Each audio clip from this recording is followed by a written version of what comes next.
Welcome to the PhoneArena.com video preview of the BlackBerry Storm 2 9550. To pick the two devices up, you won't notice much of a difference between the original Storm 9530 and this new Storm. The weight is pretty much similar. Both of them are very heavy. We measured the overall dimensions on this new one, and unofficially everything's within a millimeter. Some dimensions a little bit bigger, some a little bit smaller. It should be noted that the device is about a millimeter thicker, a trend that we like to see go in the opposite way. The design overall remains pretty much the same though. Instead of the silver keys on the side, they're now plastic and black, kind of similar to what we saw on the 8520. We actually prefer this a little bit more. It gives a bit more uniform look. The back door is still brushed metal. It now has a latch down at the bottom, again like the 8520, instead of the crazy dual hinge system we saw on the 9530. The speaker, if you can tell, is down at the bottom of the phone now, instead of at the back. Even though RIM had the nifty little tabs before, this means that the speaker is not facing towards the back of you, or facing the table when set down. The speaker was actually quite loud and clear, and we were impressed with it. The big story with the Storm, however, is the screen.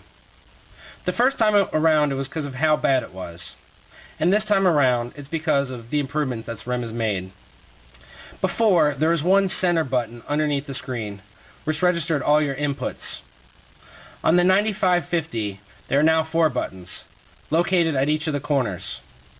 As you press the device down, you still feel a very noticeable click. We're not sure if you can hear this, but it's actually squeaking on our review unit. Please keep in mind that this is a pre-production unit, and everything, hopefully, is subject to change. We're running into one of the issues we have with it now, however. As you may have noticed, it took us several tries to press the end button before it actually registered the press. And in fact, on those first 2 or 3 tries, the button just flat out doesn't move. As you can see, these buttons are now flush and part of the display, as opposed to the individual buttons that they were before. This means it's part of the screen technology, and not its own regular button. There are often times when we go to press the button, and there's absolutely no give whatsoever. We really don't like this, and we're not sure if this is intentional, or if our unit still has some bugs in it.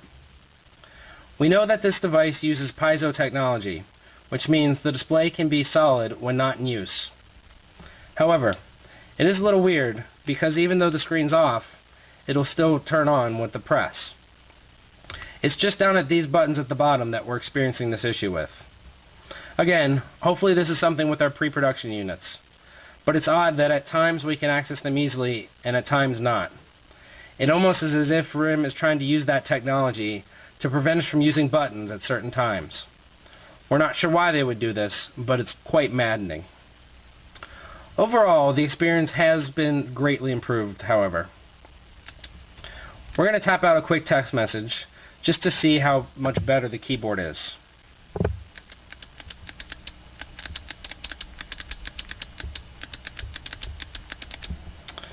As you can see, or maybe not, it predicted correctly that we were tapping out "this is a test message." We still find ourselves messing up with it from time to time, but it's not nearly as bad as before, and the autocorrection software can fix us most likely. It's not always the case, and there are still some words that are gibberish, but overall it's a much, much better experience.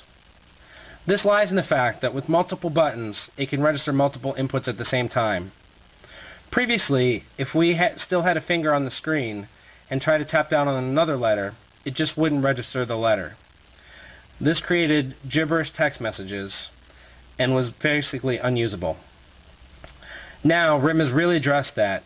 It feels more like a real QWERTY keyboard. However, that's not to say it feels like a physical QWERTY keyboard. The technology is improving greatly, but at the same time, we just don't see us enjoying it even when it's working perfectly. We'll reserve our final judgment for when the production unit comes out. However, we're not sure that the Storm 2 is going to be that much better, and again, we don't know that we like that technology even if working perfectly, that it'll be worth it.